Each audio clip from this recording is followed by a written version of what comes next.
ఉగాది వేళ ముఖ్యమంత్రి సహాయ నిధి కింద 38 కోట్ల రూపాయలని ఏపీ సీఎం చంద్రబాబు విడుదల చేశారు. ఈ నిధులతో 3456 మంది పేదలకు లబ్ధి చేకూరుతుంది. ఇప్పటివరకు సీఎంఆర్ఎఫ్ కింద 281 కోట్లను విడుదల చేశారు. ఇక మరోవైపు 86 మందికి కళారత్న పురస్కారాలను, 116 మందికి ఉగాది పురస్కారాలను సీఎం చంద్రబాబు ప్రదానం చేశారు. రాష్ట్రంలో పేదరిక నిర్మూలన చేయడమే తన జీవిత ఆశయమన్నారు చంద్రబాబు. ఇందుకోసం మార్గదర్శి, బంగారు కుటుంబం, P4 కార్యక్రమాలకి శ్రీకారం చుడుతున్నామని చెప్పారు. ఇదే జరిగితే తన జన్మ చరితార్థం అవుతుందని చెప్పారు సీఎం.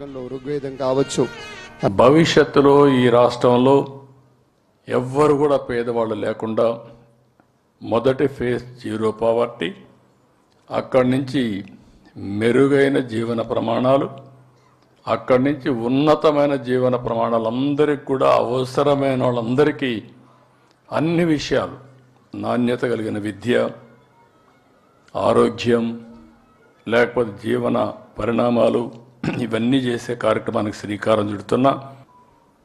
మనతో పుట్టినవాడు ఇంకా తిండి లేదు అంటే, మనం పెద్ద పెద్ద ప్యాలెస్ల్లో ఉండి వాడికి ఇల్లు లేదు అంటే, ఇది సమాజం సిగ్గుపడాలి.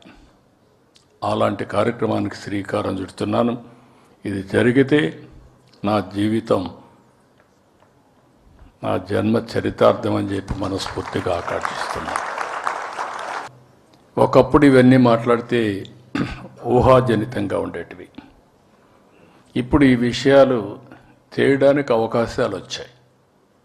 డబ్బులున్నాయి, టెక్నాలజీ ఉంది, ప్లానింగ్ చేయొచ్చు.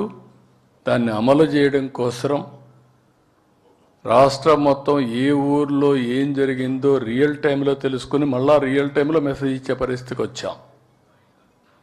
ఇది ఒక మాటలో చెప్పాలంటే ఇన్స్పైరింగ్ టైం.